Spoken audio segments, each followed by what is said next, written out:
हरिओम। हमारे आध्यात्मिक उद्देश्य की प्राप्ति कराने में स्मृति शब्द का या स्मृति शब्द की बहुत बड़ी भूमिका है। स्मृति अर्थात याददाश्त। यदि किसी व्यक्ति की याददाश्त चली जाए तो वो जो अपना नियत कर्म है कैसे कर पाएगा। यदि एक डॉक्टर है, किसी दुर्घटनावश उसकी याददाश्त चली गई, तो जो अब उसका नियत कर्म है उपचार करना, लोगों को स्वस्थ करना, लोगों की सर्जरी आदि करना, उनको रोगों से निदान देना, कैसे संभव हो पाएगा। एक योद्धा है, यदि उसकी स्मृति चली जाए, उसकी याददाश्त ही चली जाए, तो कैसे वो दुश्मनों से युद्ध करेगा, कैसे वो मोर्चा संभालेगा। असमर्थ है। याददाश्त या स्मृति का क्षय होना इस बात का द्योतक है कि वो व्यक्ति अपने मूल स्वरूप को भूल जाता है। अक्सर हम लोग सत्संग में एक दृष्टांत बताते हैं कि एक शेर का बच्चा अपने काफिले से, नवजात बच्चा था, पैदा होते ही छूट गया, तो उसको बकरियों ने पाल लिया। अब उसके जो गुण धर्म लक्षण है वो सब बकरियों से आने लगे, क्योंकि बकरियों का संग उसने किया है, और उसका जो मूल स्वरूप है शेर वाला वो भूल गया, उसकी विस्मृति हो गई है, और उसको, या ये कह लें कि उसकी याददाश्त चली गई, वो अपने आप को बकरी समझता है, तो भय युक्त हो गया है। यदि वो अपने आप को शेर समझता तो भय मुक्त होता, उसका बॉडी लैंग्वेज, उसके हाल चाल ढाल अलग होती, क्योंकि उसने अपने वास्तविक स्वरूप को भुला दिया है, या यूं कह लें कि उसकी याददाश्त चली गई है, तो वो अपने आप को बकरी समझता है। अब ये जो याददाश्त जाने का जो सिलसिला है, याददाश्त खोने की जो बात कही जाती है, वो किसी एक व्यक्ति की बात नहीं है। बड़ा गहरा आध्यात्मिक विषय है, समझने का प्रयास करो। जो स्मृति खो जाने की बात चलती है, जो याददाश्त जाने की बात चलती है, वो किसी एक व्यक्ति की बात नहीं है। देखा जाए तो हर व्यक्ति जन्म होते ही अपनी याददाश्त खो बैठता है। सुनने में थोड़ा विचित्र लग रहा होगा, ये कैसे संभव है, लेकिन आध्यात्मिक दृष्टिकोण से देखें तो सत्य यही है कि मनुष्य सारा जीवन जीता है, सारे कर्म, धर्म, फर्ज, ड्यूटी, दान, पूजा, विवाह, सब कुछ करता है, सारे कर्तव्य निभाता है, छोटे के साथ, बड़े के साथ, माँ के साथ, बच्चों के साथ, समाज के साथ, देश के साथ, सब कुछ करता है, लेकिन एक भूले हुए व्यक्ति की तरह, एक उस व्यक्ति की तरह जिसकी याददाश्त चली गई है। फिर आपका दिमाग चलेगा कि अगर बुद्धि चली गई है, याददाश्त ही चली गई है, तो कर्म कैसे संपन्न कर लेता है। सारे इतने अच्छे अच्छे कर्म करता है, लेकिन अपने मूल स्वरूप को भूलकर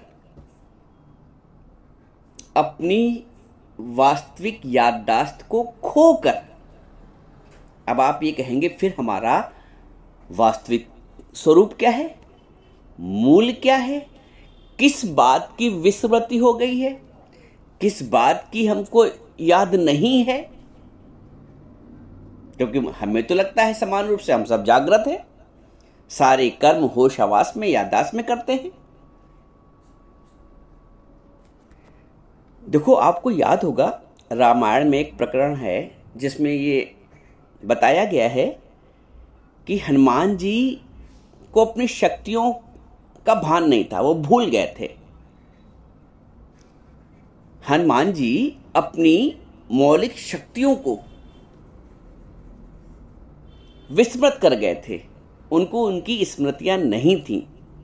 जब जामवंत जी ने उनको याद दिलाया, उनकी याददाश्त वापस लाए कि हनुमान जी आप में तो इतनी विराट शक्तियां हैं, आप चाहो तो क्या नहीं कर सकते हो। आप पर्वत को लांघ सकते हो, आप समुद्र को फांद सकते हो, आप पर्वत उठा सकते हो, आप क्या नहीं कर सकते हो। आपने तो बचपन में सूर्यदेव को भी अपने मुंह में निगल लिया था।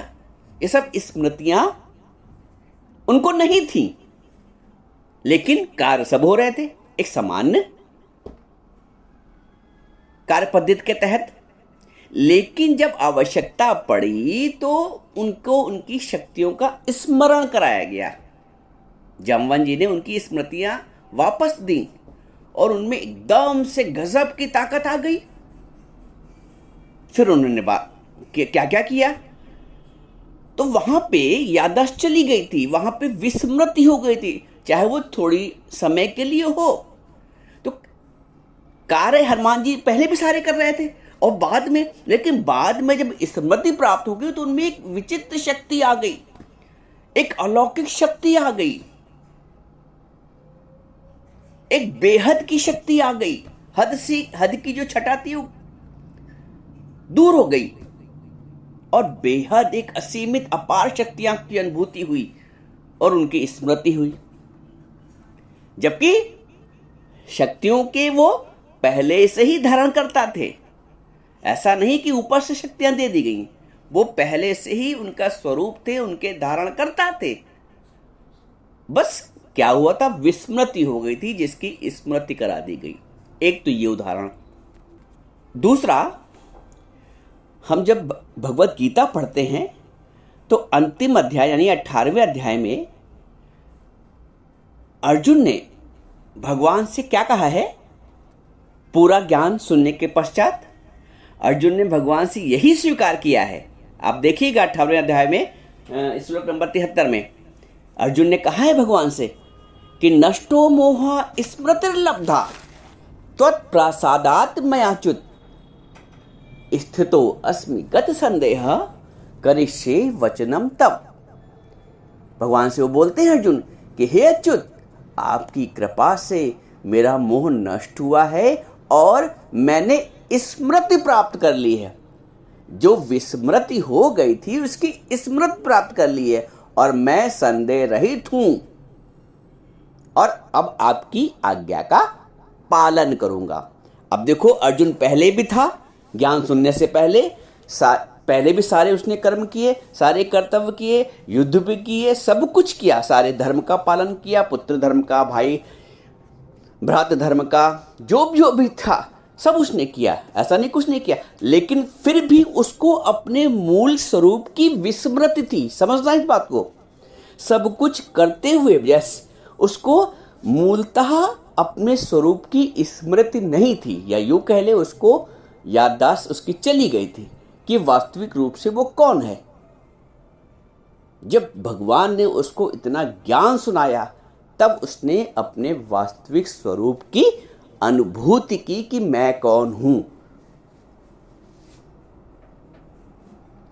वो सांसारिक दृष्टि से अपने आप को किसी का भाई, किसी का पुत्र, किसी का भतीजा, किसी का शिष्य ये मान रहा था ना, और खुद स्वयं को खुद मान रहा था, कुछ मान रहा था, और कुछ करने वाला भी, मैं भी और मेरा भी और मैं करने वाला, ये सारी उसके अंदर भ्रांतियां थी। इसको हम भ्रांतियां कहेंगे कि मैं कुछ हूं, मैं कुछ करने वाला हूं और मेरा कुछ है। सत्य तो ये है, जब भगवान ने ज्ञान दिया तो उसको इस बात का ये भ्रांतियां गई उसकी कि मैं ये शरीर नहीं हूं, ना मैं कुछ करने वाला हूं, ना मेरे ही कुछ है, ना मैं और मोर तोर है माया। ज्ञान ये बताता है कि जिसको तुम अपने आप को कुछ समझ के बैठे हो ये एक माया है। मैंपन भी माया है और मेरापन भी माया है। ना मैंपन सच्चा है, टिकने वाला है सदैव, ना ही मेरापन सदैव टिकने वाला है। जब मैं मिटेगा मेरापन भी स्वयं मिट जाएगा। जब तक अज्ञान है, जब तक स्मृति क्षय है, जब तक याददाश्त भूली हुई है, तब तक मैं भी हूँ, मेरा भी है और मैं करने वाला भी हूँ। और यही अर्जुन अपने आप को समझ रहा था। लेकिन जब उसने समझा कि मैं कर्ता, किसी कर्म का कर्ता नहीं हूँ, न मैं शरीर हूं, मैं आत्मस्वरूप हूं और सारे कार्य गुण गुण में वर्त रहे हैं, प्रकृति के अनुसार से कर्म स्वतः हो रहे हैं, तो मैं करने वाला भी नहीं हूं। तो ये स्मृति उसको अपने स्वरूप की वास्तविक प्राप्ति हुई। तब वो बोलता है नष्टो मोहा, जो मेरा संसार के प्रति मोह था वो नष्ट हुआ और मुझे स्मृति की प्राप्ति हुई। तो ये उदाहरण है, देखो कि कैसे याददाश्त जाती है, वैसे ही हम समस्त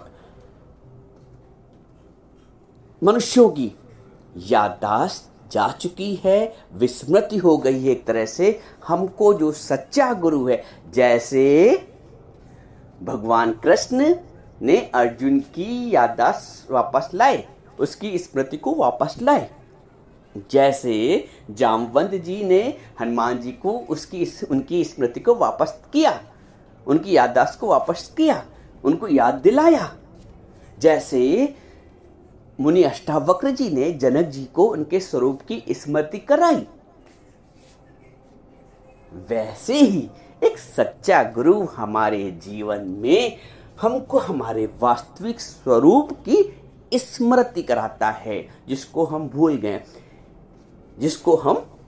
हैं, या ये कहना जो हमारी याददाश्त जा चुकी है, उस याददाश्त को एक सच्चा गुरु वापस लेके आता है।